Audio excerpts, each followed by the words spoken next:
Recently, on the topic of child abuse in the Philippines, I have seen people blaming religion for how people behave towards victims. Now, I do believe that the church overemphasizes forgiveness but lacks advocacy for justice, and as much as I understand how people are unhappy with the way religion has influenced the people's attitude towards victims, I think the solution isn't to get rid of religion but to become more robust in our faith. So before you start blaming Christianity for its weak response to child abuse, let me share some interesting facts. Before Christianity, every culture in history practiced pederasty. It's a form of child abuse between older men and young boys. Many ancient civilizations from every continent practiced a legal and spiritual form of pederasty.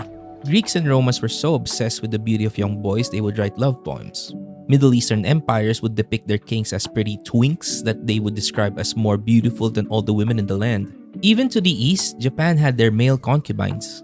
In ancient Indonesia, insemination is considered a necessity for spiritual growth so that young boys can be prepared for manhood. This practice was so embedded in human culture because it comes from the evils of human nature. And in all of human history, there were no group of people who questioned and fought against this practice. Not until Christianity. And as Christian influence spread, the practice was abolished and the morals of the world began to change. Maybe you're thinking, well, even without morality, science has proven that these acts are physically and psychologically harmful to children. And if you believe that, let me ask you this. Who do you think contributed the majority of what we know in science today? Jews and Christians. Like it or not, our moral system has been shaped by the teachings of the Bible. And our science came from the desire to understand God's creation and intentions. So for the people in the Philippines and for anyone else who sees this, it's easy to blame religion when we look at all the imperfect practitioners. But your faith already has everything you need to seek justice for victims. And if it's the victim's job to forgive, it is up to the rest of us to make sure justice is served